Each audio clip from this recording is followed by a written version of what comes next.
The apartment smelled like burned toast and desperation. I scraped the blackened bread into the trash, watching $2 worth of groceries disappear, and felt the familiar tightness in my chest that had become my constant companion over the past 6 months. The kind of anxiety that made breathing feel like work, that turned simple tasks into mountains I had to climb. My phone buzzed on the counter. Another notification from the student loan company. Another reminder that my teaching credential, the degree I'd worked so hard for, the career I'd poured my heart into, had become an anchor dragging me under instead of the life raft I'd thought it would be. I silenced the notification without reading it. I already knew what it said. Past due, payment required, consequences pending. The same words in different arrangements, a symphony of financial ruin playing on repeat. The morning light filtering through my studio apartment's single window was the kind of pale, watery sunshine that Chicago offered in early March. Not quite winter, not yet spring. Stuck in between, just like me. 26 years old and drowning in debt from a teaching degree I could no longer use, living in a 400-square-foot box in a neighborhood where gunshots punctuated the night more often than I wanted to admit. If you're enjoying this story so far, don't forget to hit the like button and subscribe. Drop a comment telling me where in the world you're watching from. I love hearing from you.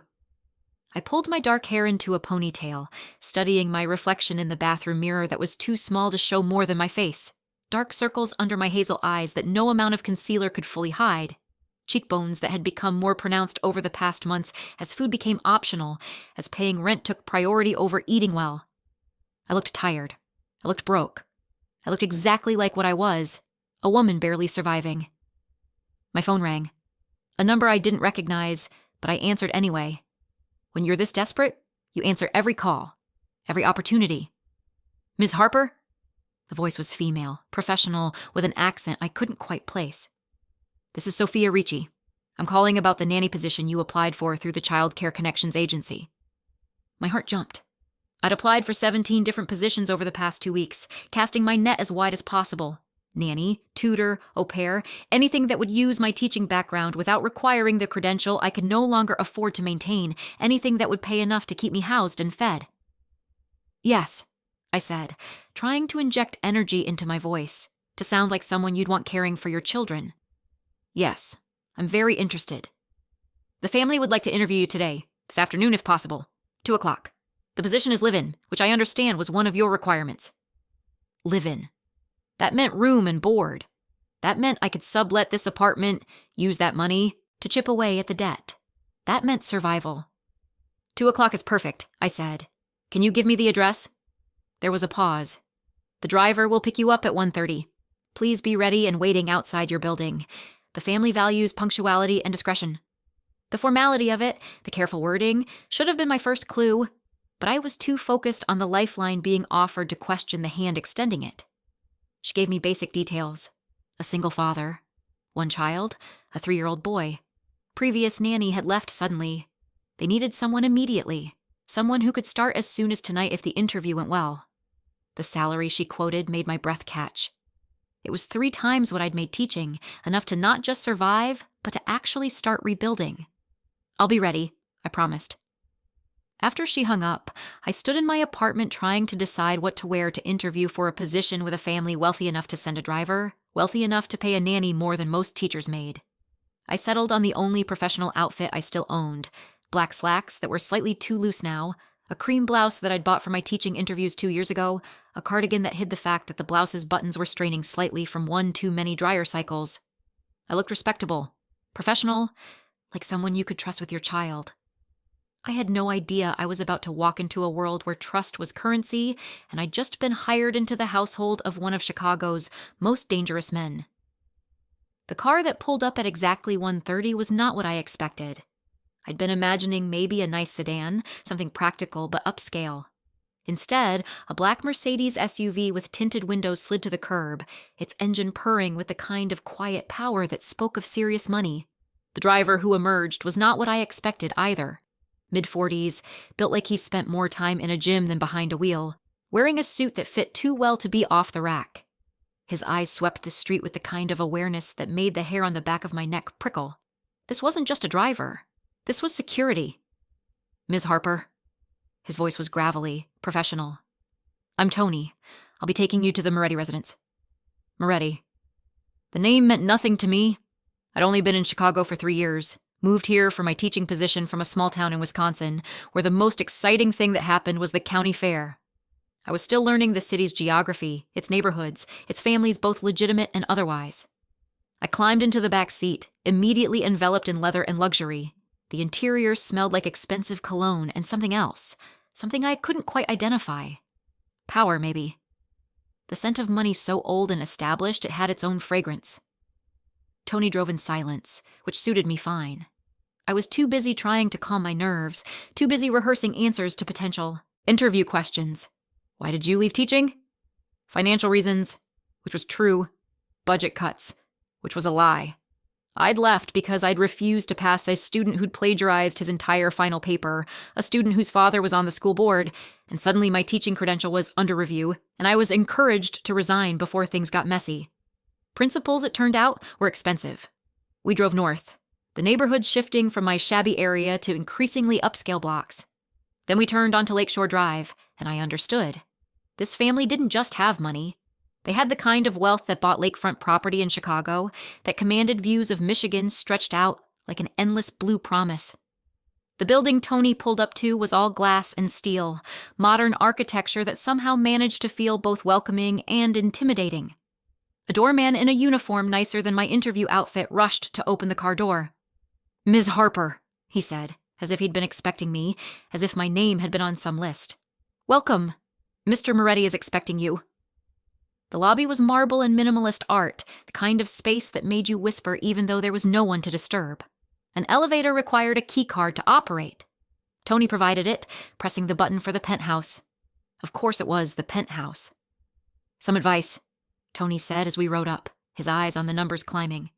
"Mr. Moretti values honesty and competence. Don't try to impress him. Just be straightforward. He'll appreciate that more than polish." "Thank you," I said, though my heart was hammering now. What kind of employer required this level of security? What kind of family lived like this? The elevator opened directly into the penthouse, and I stepped into a space that belonged in a magazine. Floor-to-ceiling windows overlooked the lake, the water gray and restless under the March sky. The furnishings were modern but warm, expensive but not ostentatious. Art on the walls that even my untrained eye recognized as significant. Everything perfectly placed, perfectly clean, perfectly controlled. A woman appeared from somewhere deeper in the apartment. 50s, dressed in what I'd learned to recognize as the uniform of high-end household staff. Simple, elegant, expensive. Her silver hair was pulled back in a neat bun, her dark eyes assessing me with the kind of scrutiny that missed nothing. "I am Sophia," she said, and I recognized the voice from the phone. "Follow me. Mr. Moretti will see you now." We walked through the penthouse, and I caught glimpses of other rooms. A kitchen that looked like it belonged in a restaurant. A living area with furniture that probably cost more than my entire year's salary. Everything immaculate. Everything in its place. Sophia stopped at a door, knocked once, and opened it without waiting for a response. "Ms. Harper," she announced, then stepped aside to let me enter. The office was all dark wood and leather, the kind of masculine space that radiated authority. Behind a massive desk sat a man who made my breath catch in my throat for reasons I didn't want to examine. Dante Moretti was perhaps 35, with the kind of dark good looks that belonged on magazine covers. Black hair styled with casual precision, strong features that were saved from being too harsh by an almost sensual mouth. But it was his eyes that pinned me in place. Dark brown, almost black, holding an intensity that felt like being X-rayed, like he could see through my carefully constructed professional facade to the desperate woman beneath. He wore a charcoal suit, the jacket draped over the back of his chair, his white shirt rolled up to reveal forearms roped with lean muscle, a watch on his wrist that probably cost more than my student loan debt. Everything about him screamed power, control, money, and danger, definitely danger. "Miss Harper," he said, his voice deep and smooth. "Please sit." I sat in the leather chair across from his desk, trying not to fidget, trying to project a confidence I didn't feel. "Sophia tells me you have a degree in early childhood education," he began, opening a folder that I realized contained my resume, my background check, probably information about me I hadn't even provided. "You taught kindergarten for 18 months before leaving the profession." "Yes," I said, then remembered Tony's advice about honesty. "I left because I refused to compromise my principles. A student plagiarized, I gave him the grade he earned, and his influential father made my position untenable." Something flickered in Dante's eyes. Approval, maybe. Principals are expensive. So, I'm learning. You applied for this position through an agency, but your financial situation is desperate. It wasn't a question. He knew. Of course he knew. Student loans you can't pay. Rent that's eating what little you make from your current jobs. He glanced at the file. Waitressing 4 nights a week, tutoring on weekends. You're surviving. Barely. The accuracy of it, the casual way he laid out my failure, made my cheeks burn. I manage. You're drowning, he corrected, not unkindly. But you're fighting. I respect that. He closed the folder, leaning back in his chair, studying me with that unsettling intensity. Tell me, Ms. Harper, what do you know about my family? Nothing, I admitted. I'm sorry. I'm relatively new to Chicago. The name Moretti doesn't mean anything to me. Another flicker in his eyes. Refreshing. Most people come to this interview with preconceptions, assumptions. Should I have preconceptions? His smile was slight, not reaching his eyes. That depends on whether you believe everything you hear. He stood, moving to the window, his back to me. My family has business interests in Chicago. Construction, real estate, restaurants. We've been here for 4 generations. We're established. The pause before established was deliberate. The way he gave the word made it clear there was more to the story, but I was desperate enough that I didn't ask. Couldn't afford to ask. My son is 3 years old, Dante continued, still looking out at the lake. His name is Luca. He doesn't speak. I sat forward slightly. Is it medical? Developmental delay? No. Dante's voice was tight. The doctors say there's nothing physically wrong. He just chooses not to speak. He hasn't said a word in over a year. Since his mother died. I guessed quietly. Dante turned, his expression unreadable. Sophia did her research. I'm sorry for your loss. Don't be. You didn't know her. The coldness in his voice suggested complicated feelings, unresolved grief, or maybe something darker. What matters is Luca. He needs stability, routine, someone who won't leave when things get difficult. The previous nanny lasted 3 weeks. Why did she leave? She couldn't handle his silence. Couldn't handle, he gestured vaguely. The household, my lifestyle, the requirements. What requirements? I asked, then added, if I'm going to live here, care for your son, I need to know what I'm agreeing to. Dante moved back to his desk, but didn't sit.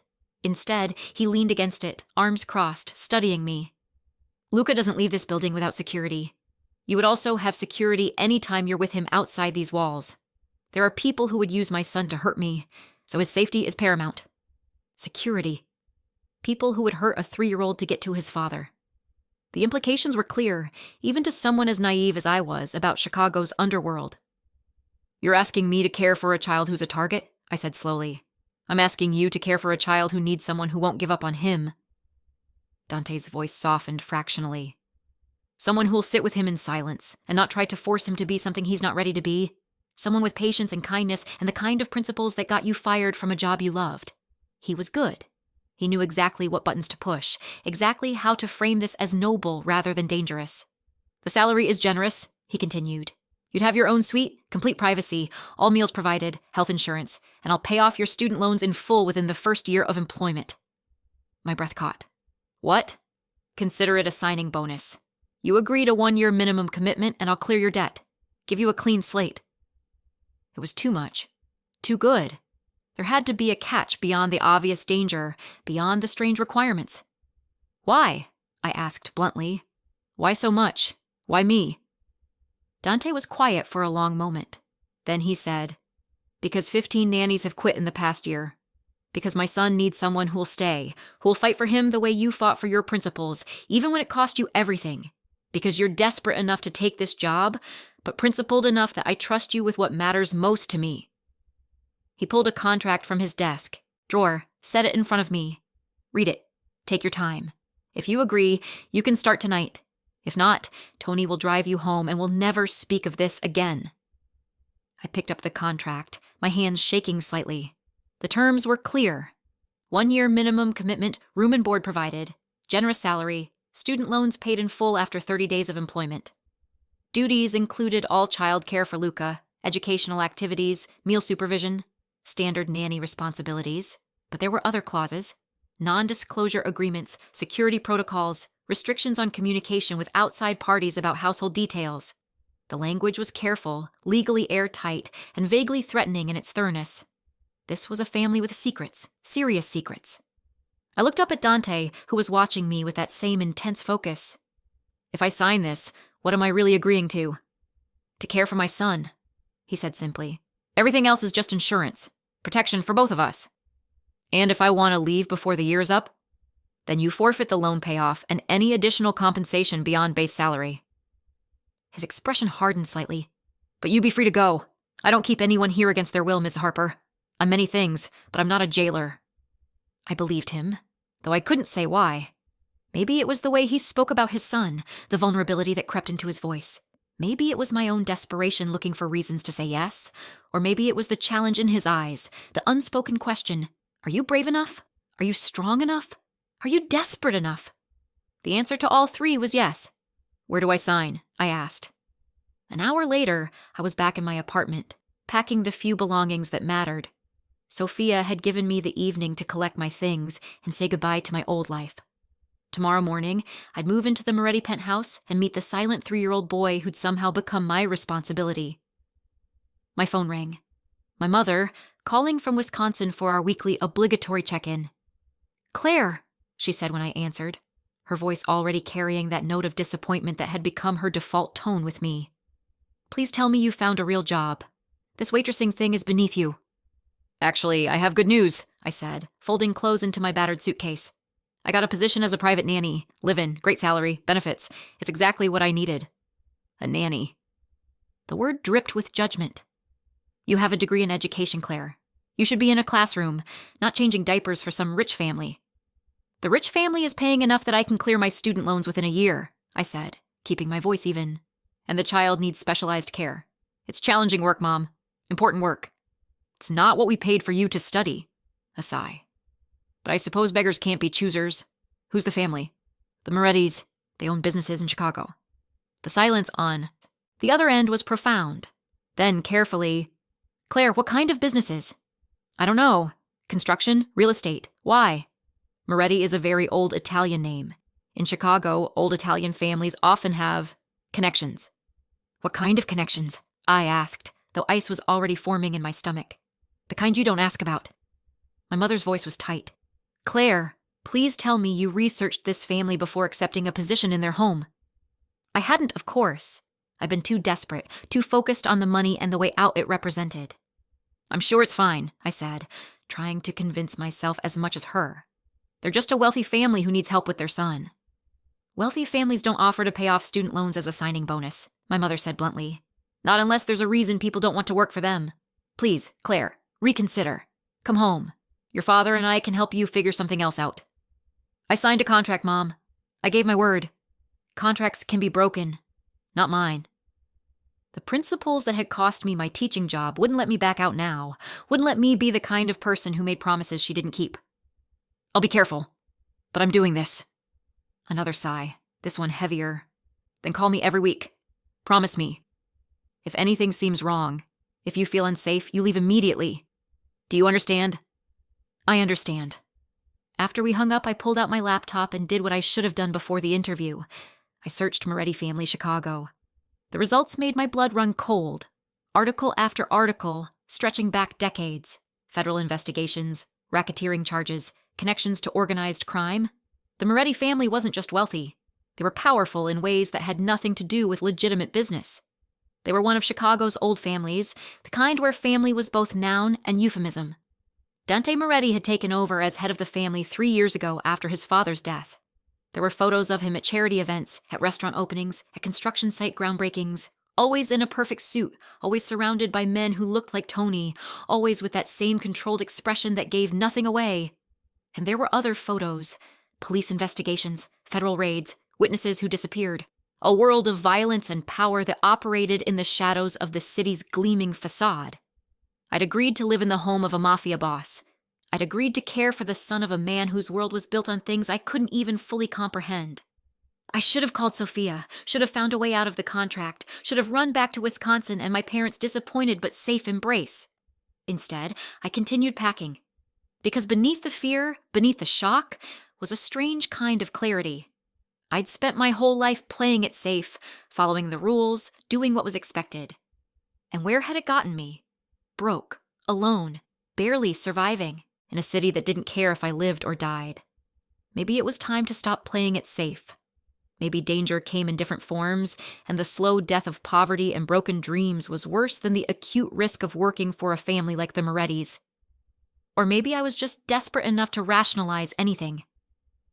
I finished packing as night fell over Chicago, the city lights spreading out below my window like stars that had fallen to earth and forgotten how to rise back up. Tomorrow I'd enter a new world. Tomorrow I'd meet a silent 3-year-old boy who needed someone brave enough to stay. Tomorrow, my life would change in ways I couldn't begin to imagine. I just hoped I'd survive it. Tony arrived at precisely 8 a.m., knocking on my door with the same professional courtesy he'd shown the day before. He loaded my 2 battered suitcases into the Mercedes without comment, though I caught him glancing at the worn fabric, the duct tape holding one handle together. Everything I owned fit into 2 bags. The truth of my situation made visible. The morning traffic was heavy, giving me time to watch Chicago wake up through tinted windows. People heading to work, to school, to normal lives with normal problems. I was leaving that world behind, crossing into something else entirely. The research I'd done last night played on repeat in my mind. Federal investigations, organized crime, violence.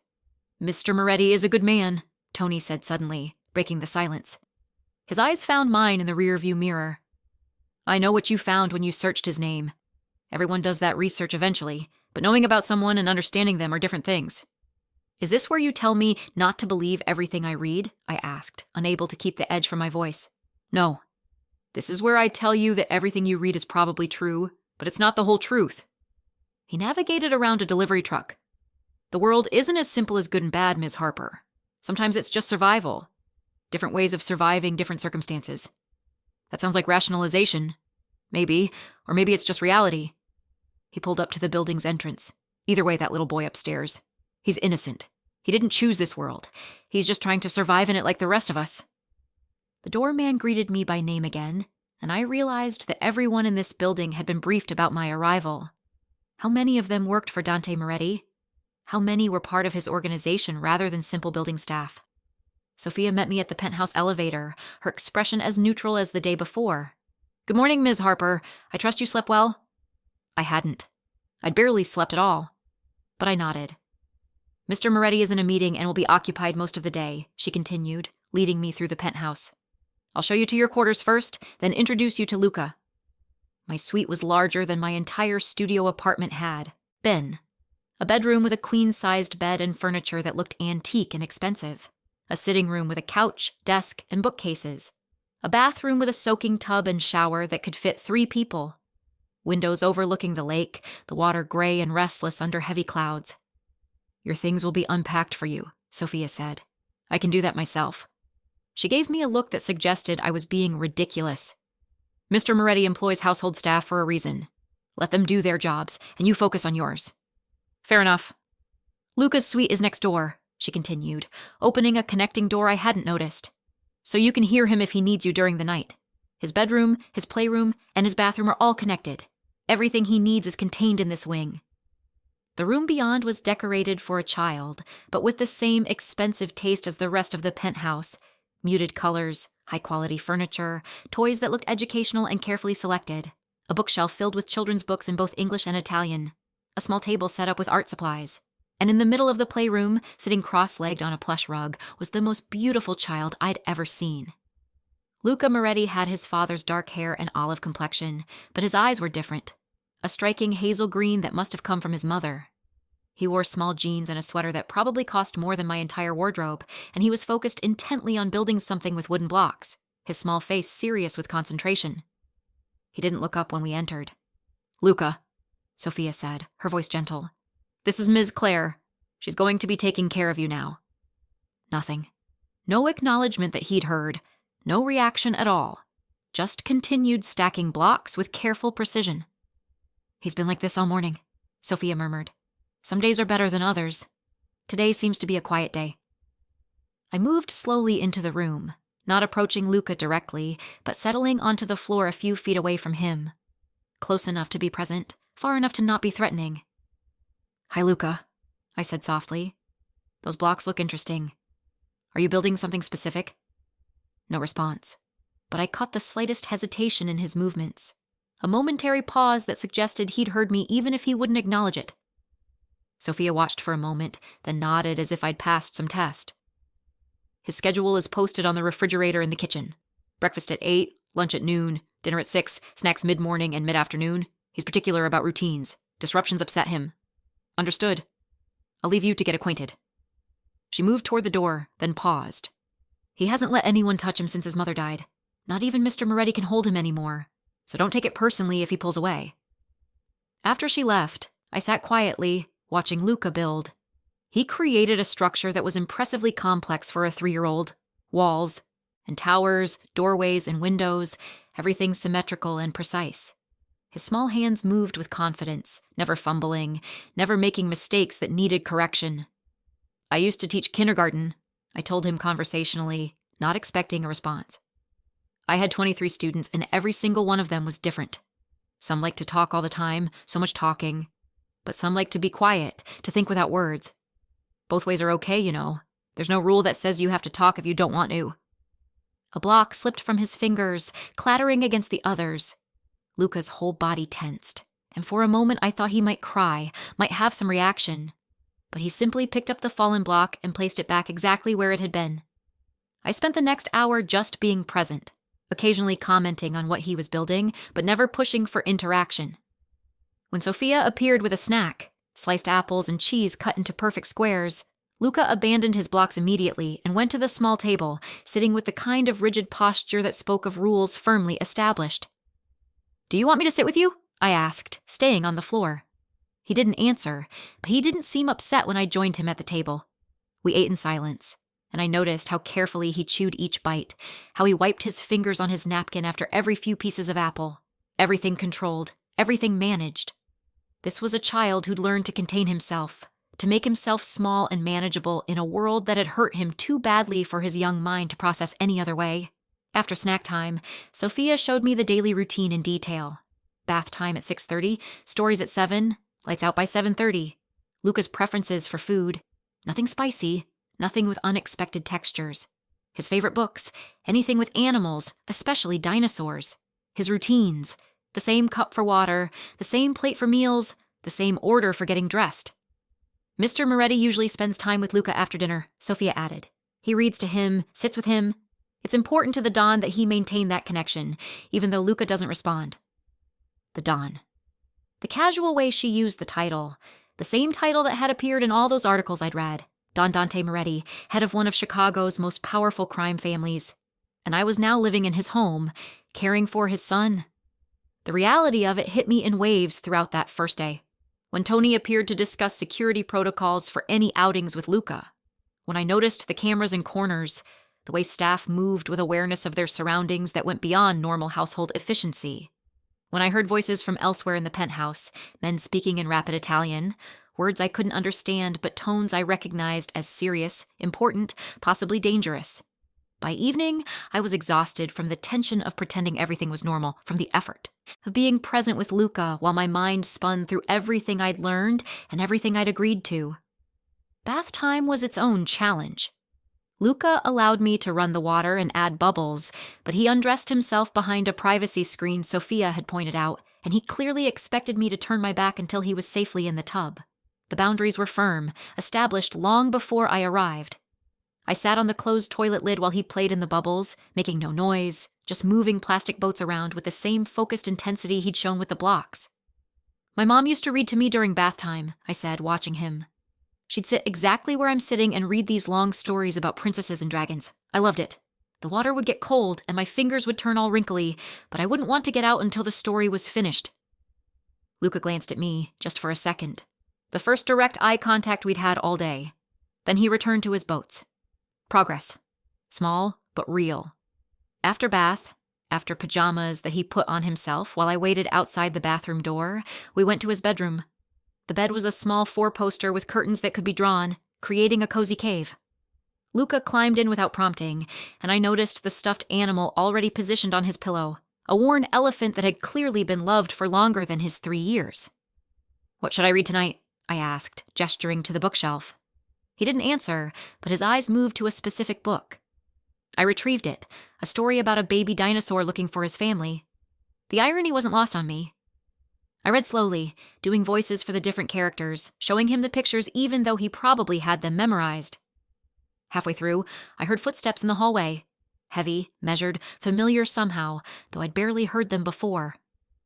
Dante Moretti appeared in the doorway, still wearing his suit from earlier, though his tie was loosened and his jacket was missing. He looked tired, the kind of exhaustion that went bone deep, and when his eyes found his son, something in his expression softened in a way that made my chest ache. "Don't let me interrupt," he said quietly, leaning against the doorframe. I continued reading, aware of Dante's presence, of the way Luca's eyes kept darting between me and his father. When the story ended, I closed the book. "Good night, Luca," I said softly. "I'll be right next door if you need anything." I stood, moving toward the door where Dante still stood. But before I could pass him, Luca made a sound. Not a word, just a small noise, almost a whimper. We both froze.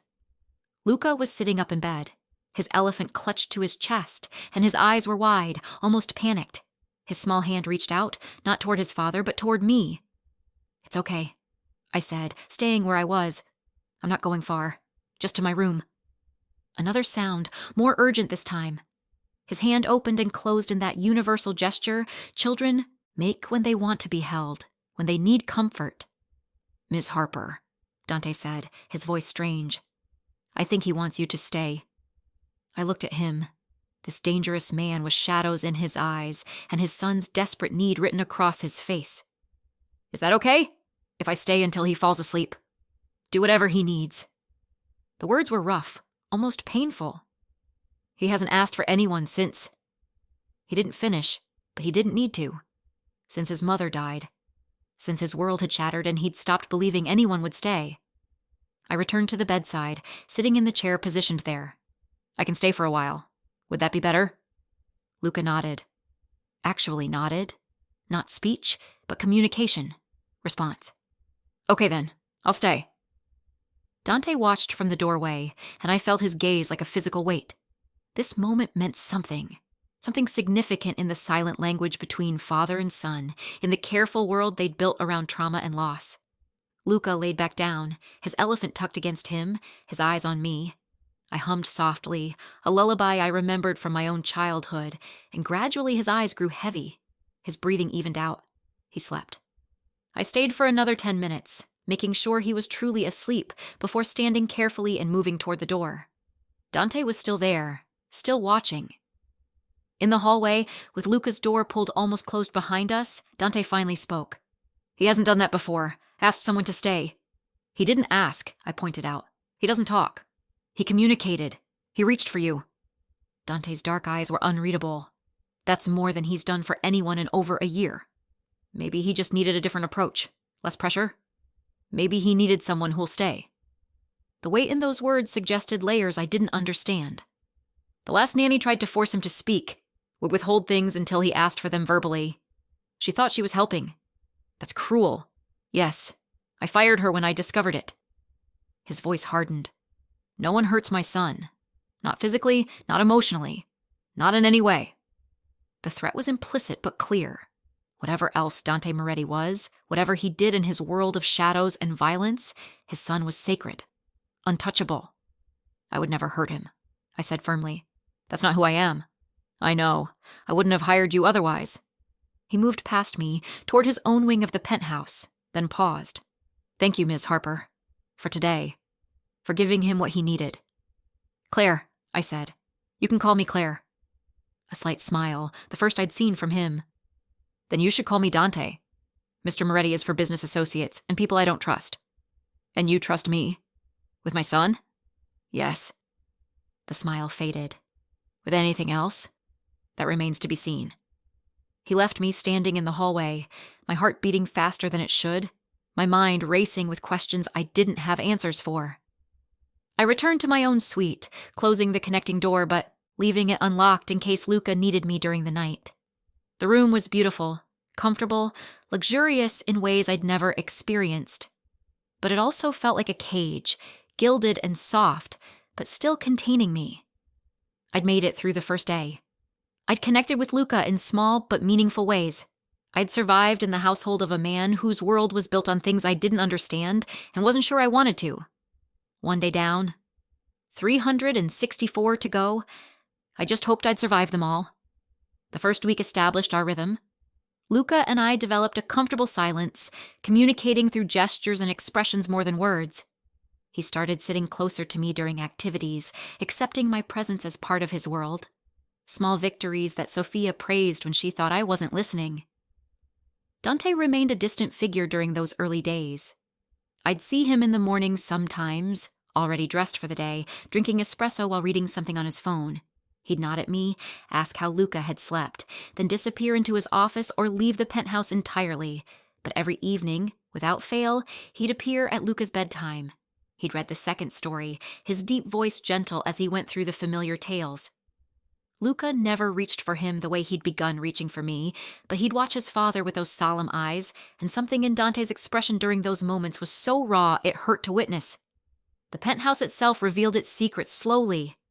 I'd hear conversations in Italian I couldn't follow, would catch glimpses of men in expensive suits meeting with Dante in his office. Tony and others like him were constant presence, moving through the space with military precision. And late at night, when the city slept, I'd sometimes hear Dante in the hallway outside Luca's room, just standing there, listening to his son breathe, making sure he was safe, a father's vigil that spoke of fears I could only imagine. If you're hooked on this story, make sure to subscribe and turn on notifications so you never miss an upload. Your support means everything and helps me bring you more emotional stories like this one. On the 8th day, everything changed. It started normally enough. Breakfast with Luca, his careful consumption of oatmeal and berries, morning playtime where we built increasingly elaborate block structures.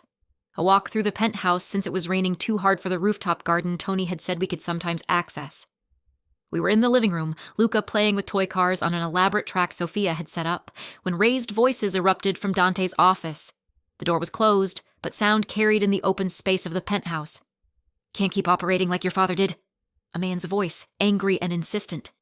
"My father built this family." Dante's voice, cold enough to make me shiver. "Your father is dead, and the world has changed.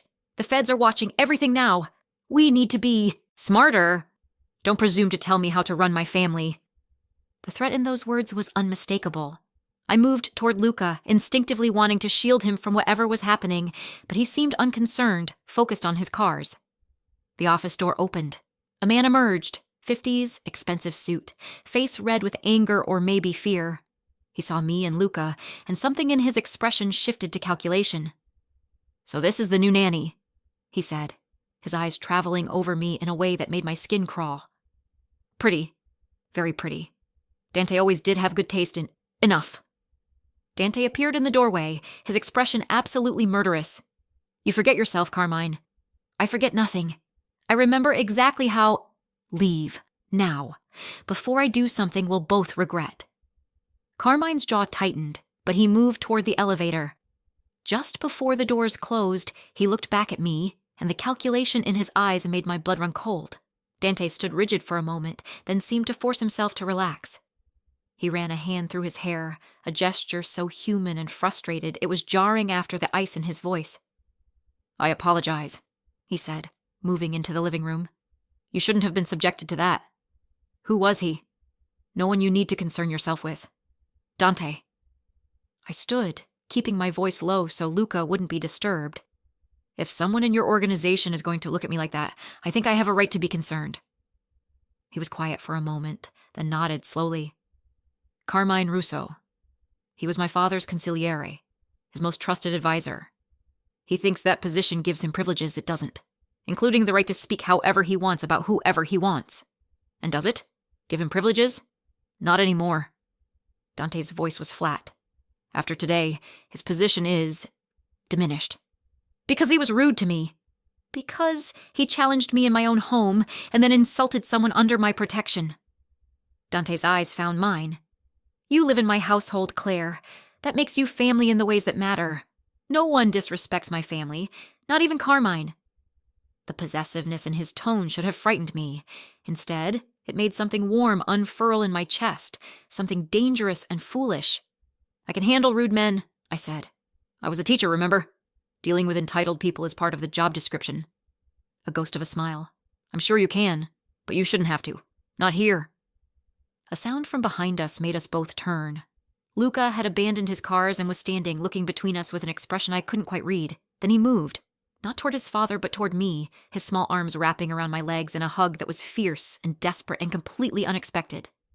I froze, afraid to move, afraid to break whatever spell had made him reach out.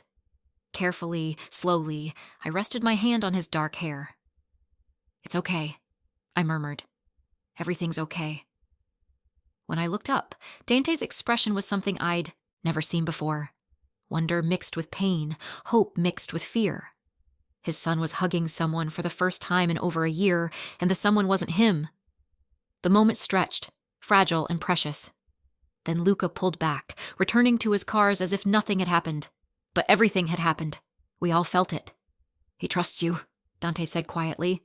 Completely. I won't betray that trust. I know. He moved closer, and suddenly the space between us felt charged with something beyond the situation with Luca. You're remarkable, Claire Harper. Do you know that? I'm just doing my job. No, you're doing far more than that. His hand came up, almost touching my face, then dropped. I should get back to work. But tonight, after Luca's asleep, I'd like to speak with you about arrangements. What kind of arrangements? The kind that ensure your safety as well as his. Dante's voice was grim. Carmine saw you today, which means others will hear about you. I need to make sure you're protected. Protected from what? From whom? But I nodded, because arguing seemed pointless, and because part of me wanted to understand this world I'd entered, wanted to know the truth of what I'd agreed to. That evening, after Luca was asleep, after the bedtime stories and the humming and the way his small hand had found mine under the covers before he drifted off, I found Dante waiting for me in his study. He'd changed from his suit into dark slacks and a button-down shirt, the sleeves rolled up, and he looked somehow both more approachable and more dangerous. A bottle of wine sat on his desk, 2 glasses already poured. Sit, he said, gesturing to the leather chairs by the window. Please. I sat, accepting the glass he offered, the wine rich and probably expensive in ways I couldn't appreciate. Today was a complication, he began, settling into the chair across from me. One I should have anticipated, but didn't. Carmine? Carmine, and what he represents. There are factions within my family that aren't happy with how I run things. They preferred my father's methods, his approach. Dante swirled his wine. More violent. Less concerned with civilian casualties or collateral damage. And you're different? I try to be. But different doesn't always mean better in their eyes. It sometimes means weak. You don't seem weak to me. His eyes found mine, intense in the low light. Thank you for that. But perception matters in my world. And now there's you. What about me? You're a variable they didn't expect. A woman in my household who isn't staff, who spends time with my son, who has... He paused. Access to me in ways most people don't. I'm just the nanny. Claire. He leaned forward. In my world, there's no such thing as just anything. Every person, every relationship, every detail can be used as leverage. The fact that Luca has bonded with you makes you important. And important people in my life become targets. The words settled heavily between us. So what are you saying? That I should leave? No. The word was sharp, immediate. I'm saying you need to understand the reality. When you go out with Luca, you'll have security. When you leave this building for any reason, you'll be accompanied. And you need to be aware of your surroundings, of people who might show too much interest in you. This is insane. This is my life. His voice hardened. And for the next year, it's yours too. I stood, moving to the window, looking out at Chicago's glittering sprawl. When I agreed to this, I knew it would be different. But I didn't understand. Didn't understand what? How much I'd care. I turned to face him. About Luca. About keeping him safe. About... I gestured helplessly. All of it. Dante rose, moving to stand beside me at the window, close enough that I could smell his cologne, feel the warmth radiating from him. He cares about you too, he said quietly. He showed that today. And that makes you part of this family, whether you intended that or not. Is that what you wanted to tell me? That I'm trapped now? No. I wanted to tell you that I'll protect you with the same intensity I protect Luca. That no one will hurt you while you're under my roof. and that if at any point this becomes too much, if you want out, I'll make sure you leave safely and with enough money to start over anywhere you want. Even though the contract says, forget the contract. He turned to fully face me. I won't keep you here through coercion or obligation. You stay because you choose to stay. For Luca. For... He stopped himself. For what? The air between us was electric, charged with something beyond danger, beyond the situation with his son. Dante's eyes held mine, and I saw want there, carefully controlled but unmistakable. For whatever reasons you need, he finished. But we both knew that wasn't what he'd been about to say. We stood there, the city spread before us, the night closing in around us, and I felt the ground shifting beneath my feet. This wasn't just about caring for a traumatized child anymore. This wasn't just about money and safety and contracts. This was about the way Dante looked at me like I was something precious and dangerous at once. About the way my pulse jumped when he was near. About the dangerous pull toward a man whose world should terrify me, but somehow didn't. I should go, I said, but didn't move. You should, he agreed, but didn't step back. The moment stretched, taut as a wire, then snapped when both our phones buzzed simultaneously. Dante pulled his out, and whatever he saw made his expression go cold and hard. Get Luca, now. Bring him to the safe room. What's happening? Someone just tried to breach building security. His voice was deadly calm, the voice of a man used to dealing with emergencies. It's probably nothing, but I don't take chances with my son. Move, Claire. Now. I ran. The safe room was hidden behind a panel in Dante's office that I'd never noticed before. Steel-reinforced walls, surveillance monitors showing every angle of the building, supplies that suggested someone could survive here for days if necessary. Luca sat in my lap, still groggy from being woken, his small body warm and trusting against mine. Dante stood by the monitors, phone pressed to his ear, speaking rapid Italian. His posture was controlled, but I could see the tension coiling through his shoulders, the way his free hand kept clenching and releasing. What happened? I whispered when he finally lowered the phone. Someone tried to access the service elevator using credentials that should have been deactivated months ago. His eyes never left the screens. Building security stopped them, but they disappeared before my men could arrive. Was it Carmine? Because of today? Possibly. Or someone he told about you. Dante finally looked at me, his expression grim. I'm sorry, Claire. I brought you into this world, and now you're paying the price for my enemy's games. I'm fine. Luca's fine. That's what matters. A commotion on one of the monitors drew our attention. Men in suits, Dante's men, were clustered in the lobby, and Tony was speaking animatedly with building security. Then Tony looked directly at the camera and shook his head. Whoever they'd been looking for was gone. Dante made another call, this one brief and in English. Increase perimeter security. I want eyes on every entrance and exit. And find Carmine. I don't care where he is or what he's doing. Find him. Now. We stayed in the safe room for another hour while Dante's men swept the building and secured the perimeter. Luca fell back asleep against me, his breathing steady and peaceful, oblivious to the danger swirling around him. This is your life, I said quietly, watching Dante review security footage. Constant vigilance, always waiting for the next threat. Yes. How do you stand it? He was quiet for a long moment. Because the alternative is letting them win, letting them take what's mine, hurt who I love, destroy what I've built. He glanced at Luca sleeping in my arms. I stand it because I have to, because he needs me to. He needs you to be alive, Dante, not just constantly prepared to die. His smile was bitter. In my world, those aren't always different things. Finally, Tony gave the all clear. The building was secure, the breach contained, and guards were posted at strategic points throughout. We emerged from the safe room, and I carried Luca back to his bed, tucking him in with gentle hands. He never fully woke, just sighed and curled around his elephant. In the hallway, Dante stopped me with a hand on my arm. This changes things. What do you mean? You can't go back to your apartment to collect anything else. Can't contact anyone from your old life without it being monitored. Can't leave this building without armed security. His jaw tightened. You're essentially under house arrest for your own protection. For how long? Until I neutralize the threat. Until I know you're safe. And if that takes months, years, then I'll compensate you accordingly. Double your salary, triple it, whatever it takes. His hand was still on my arm, warm through the thin fabric of my sleeve. But I won't risk you, Claire. I can't. Why? I asked, searching his face. Why do you care so much? I'm just the nanny. I've been here barely a week. You're not just anything. His voice was rough. You're the woman my son trusts, the woman who makes him feel safe enough to reach out after a year of isolation. He stopped himself again, that same careful control reasserting itself. I'm what? You're under my protection. The formal words, but his eyes told a different story. That's all that matters. He released my arm and stepped back, putting distance between us, but the air still crackled with everything unsaid. I returned to my suite, but sleep was impossible. Every sound made me jump. Every shadow seemed threatening. Around 3 a.m., I gave up and went to check on Luca. The connecting door between our rooms was open.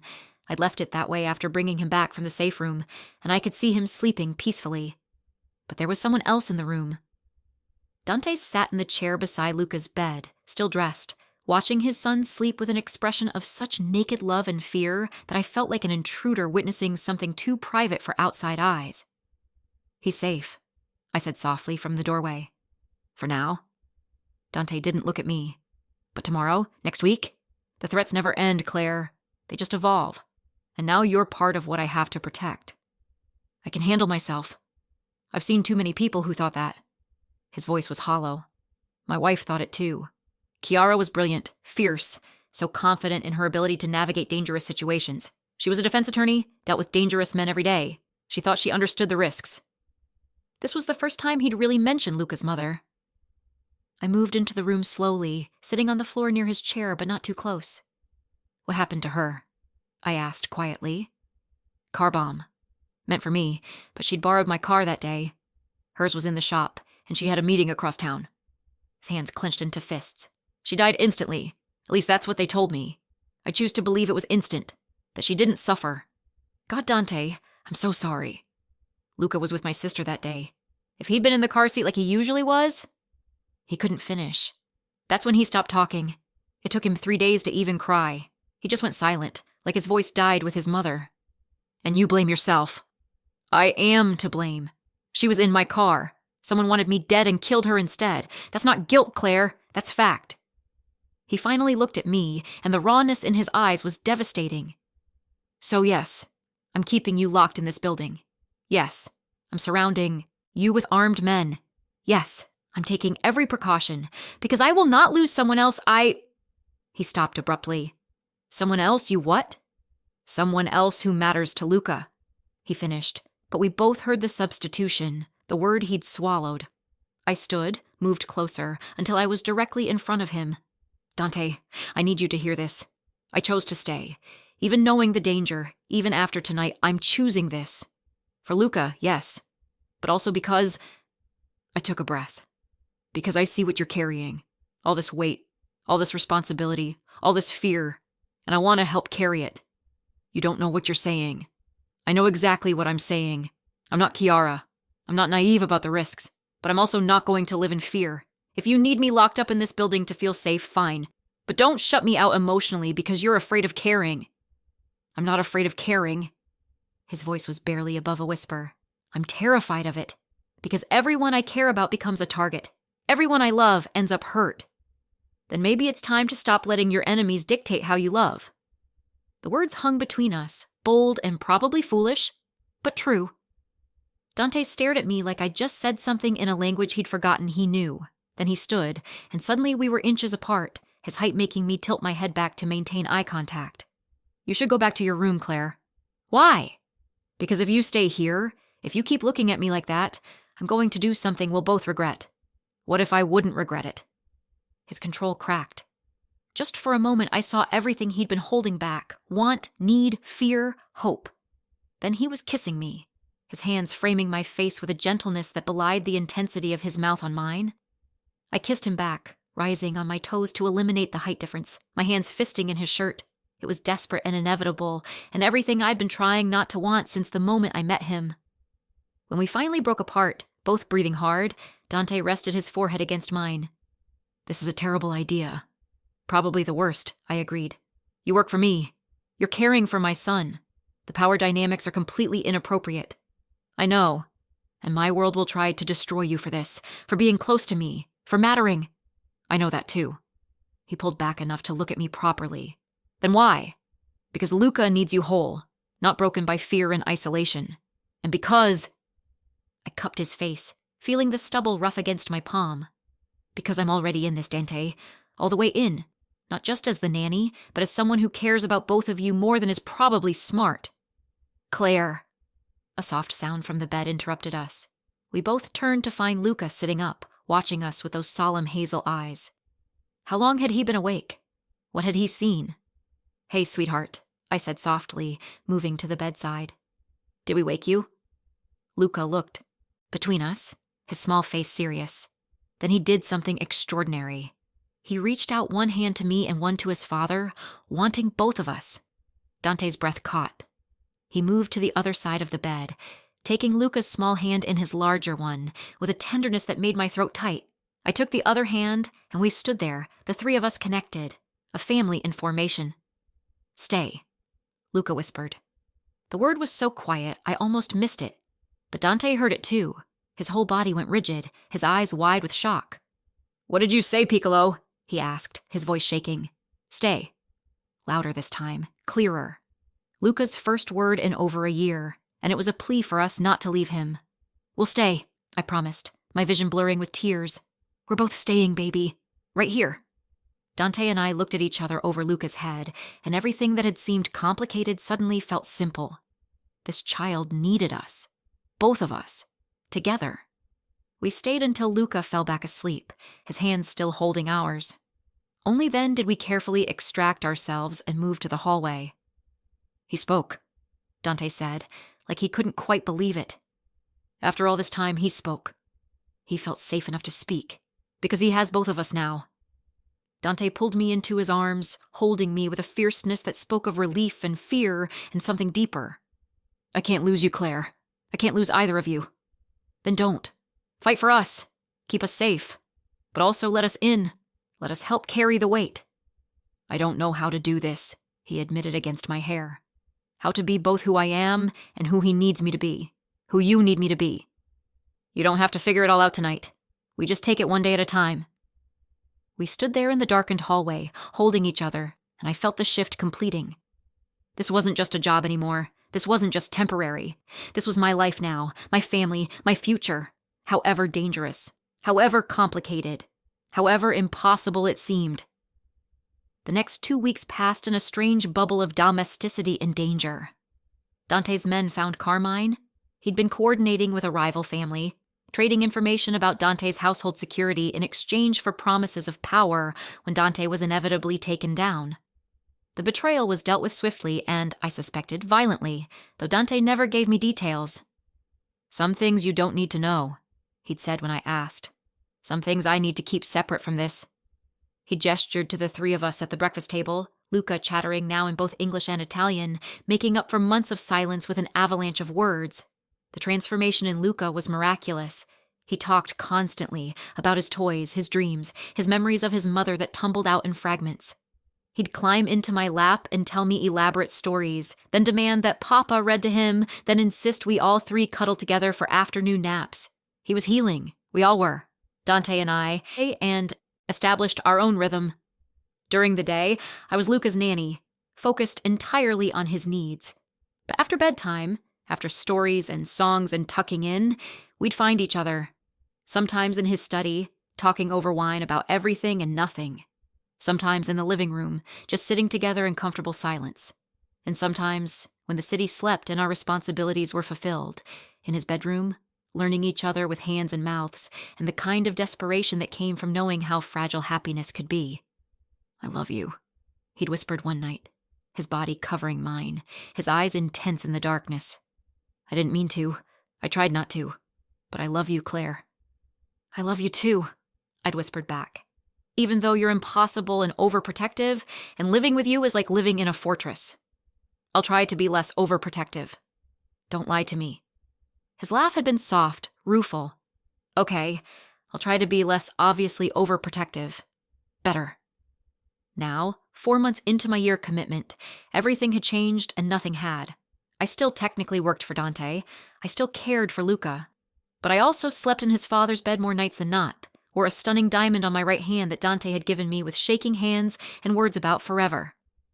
I can't give you normal, he'd said when he presented it.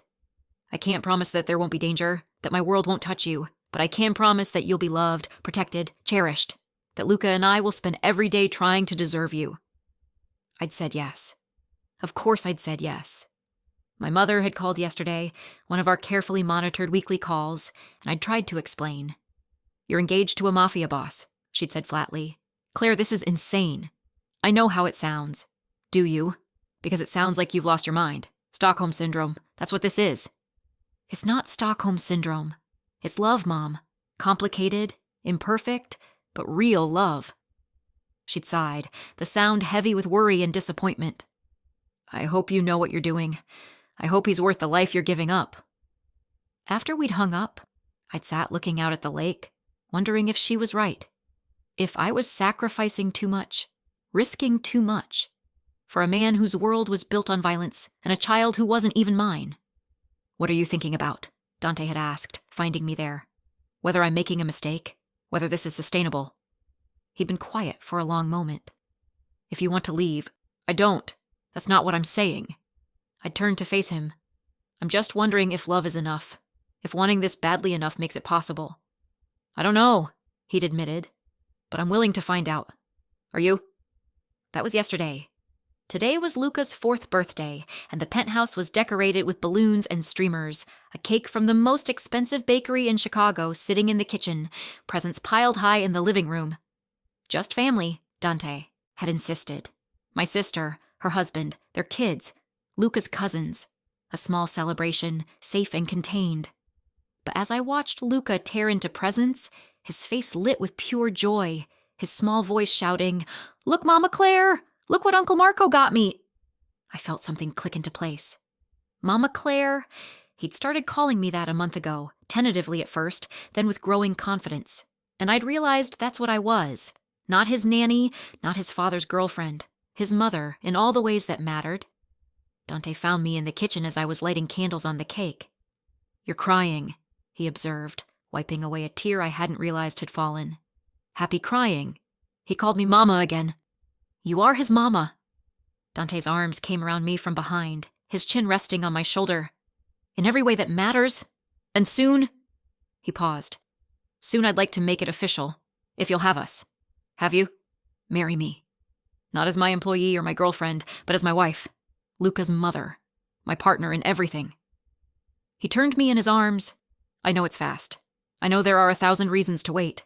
But I've learned that life doesn't wait, Claire. Life takes without warning, and I want to claim every moment of happiness I can. Yes, I said, not even needing to think about it. Yes, I'll marry you.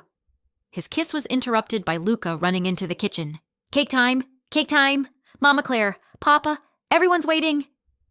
We carried the cake out together, Luca between us holding both our hands, and everyone sang happy birthday in both English and Italian. Luca blew out his candles with enthusiasm, making a wish he refused to tell anyone. What did you wish for? I asked later, tucking him into bed, exhausted from the party but happy. Can't tell, or it won't come true, he said seriously. Then, with a child's inability to keep secrets, but it was about you and Papa and me being together forever. That's a good wish, Dante said from the doorway. A very good wish. After Luca was asleep, we stood in the hallway, and Dante said, I need to tell you something about the business.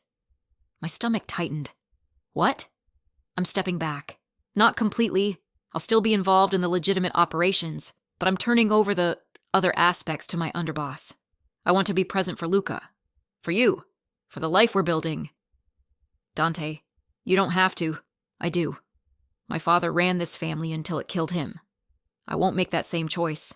I won't sacrifice my family for the organization. Not anymore. Will they let you? Just step back? They don't have a choice. I'm still the boss. I'm just choosing to boss differently. His smile was slightly grim. It won't be easy. There will be pushback. But I've spent the last 4 months planning this transition, making sure the right people are in the right positions, ensuring that my stepping back doesn't create a power vacuum that invites war. Because of me? Because of us? Because of Luca. Because I want to watch him grow up without constantly looking over my shoulder. Because I want to take him to the park without armed guards. Because I want normal, or as close to it as I can give him. He cupped my face. You made me want more than survival, Claire. You made me want actual life. That night, in bed, wrapped in his arms, I thought about the journey that had brought me here, the teaching job I'd lost, the desperation that had made me take a position I didn't understand, the little boy who'd needed someone to stay, the man who'd needed someone to love him despite his darkness. No regrets, Dante murmured against my hair. So many regrets, I admitted. I regret that it took losing everything to find this. I regret every day of Luca's life I missed. I regret that the world isn't safe enough for him to just be a normal kid. But I don't regret saying yes. I don't regret staying. I don't regret loving you both so much it terrifies me. I turned in his arms to face him. This isn't the life I imagined, Dante, but it's the life I choose. Every single day, I choose this. His kiss was answer enough. 6 months later, we were married in the penthouse at Sunset, just family and a few close friends. I wore a simple dress that Dante had commissioned from a designer whose name I still couldn't pronounce. Luca was our ring bearer, taking his job with utmost seriousness. As I walked toward Dante, seeing the love and wonder in his eyes, I thought about Claire Harper from a year ago. Desperate, broke, drowning in debt and disappointment.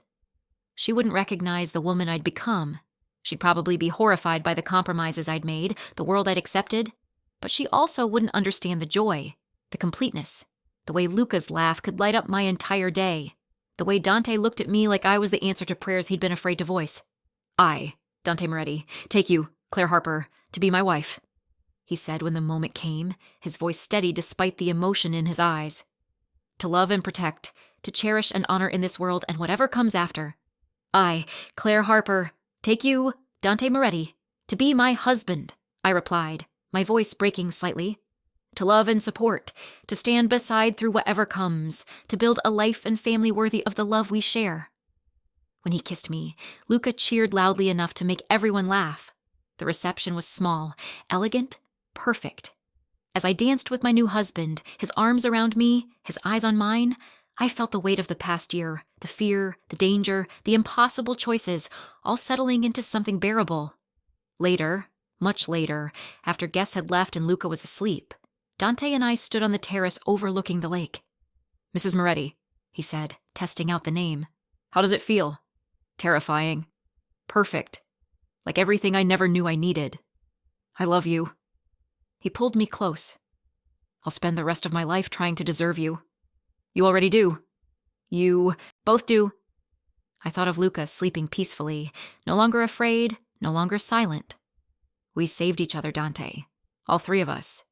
Yes, he agreed. We did.